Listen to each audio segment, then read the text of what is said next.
I'll catch up with Alexander Downer in Texas in just a moment. But first, Donald Trump has declared the shooting of 2 National Guardsmen in Washington, D.C.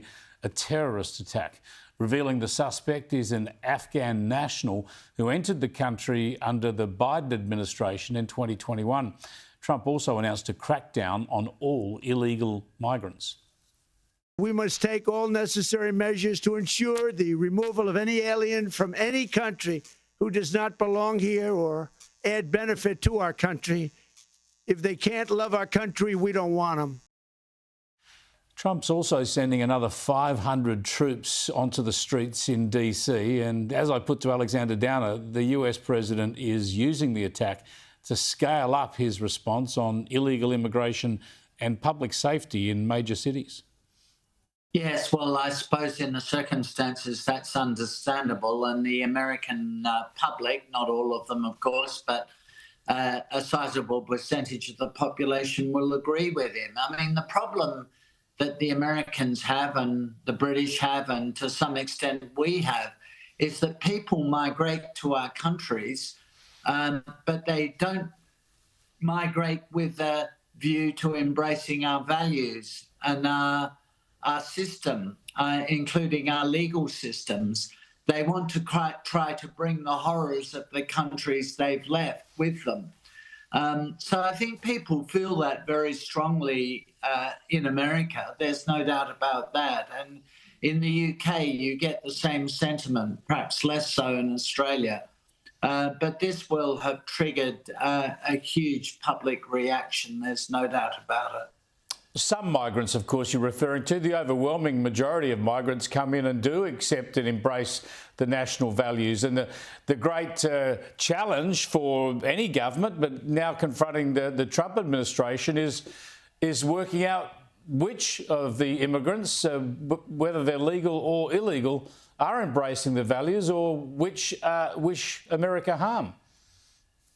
Yeah, well, exactly right. The great challenge for the immigration officers who assess the applications is to make the right judgments, not just to do the easy thing and just accept people on the basis of their paper qualifications, but to make sure that they're convinced and satisfied that those people want to migrate and embrace the values of the country they're migrating to. Otherwise, why are they migrating there if they just want to bring the values, particularly of a troubled land like Afghanistan, to the United States or to Australia or the UK? And so I don't think the vetting system has worked well enough. It clearly hasn't worked well enough. There needs to be a focus not on stopping migration programs, that would be a very foolish thing to do, but to make sure migrants are vetted much more effectively than they have been up until now. Now, you mentioned the UK, and of course, where immigration issues and the issue of illegal immigration are very high on the list of political priorities. But I want to talk about their fiscal situation there, with the budget being handed down and tax increases all round for Brits. Here's the Chancellor. I recognise that we are asking people to contribute more by freezing those allowances. They were already frozen by the previous government from 2021 to 2028, and we're freezing them for a further 3 years. And I do recognise that I was asking ordinary people to pay a little bit more.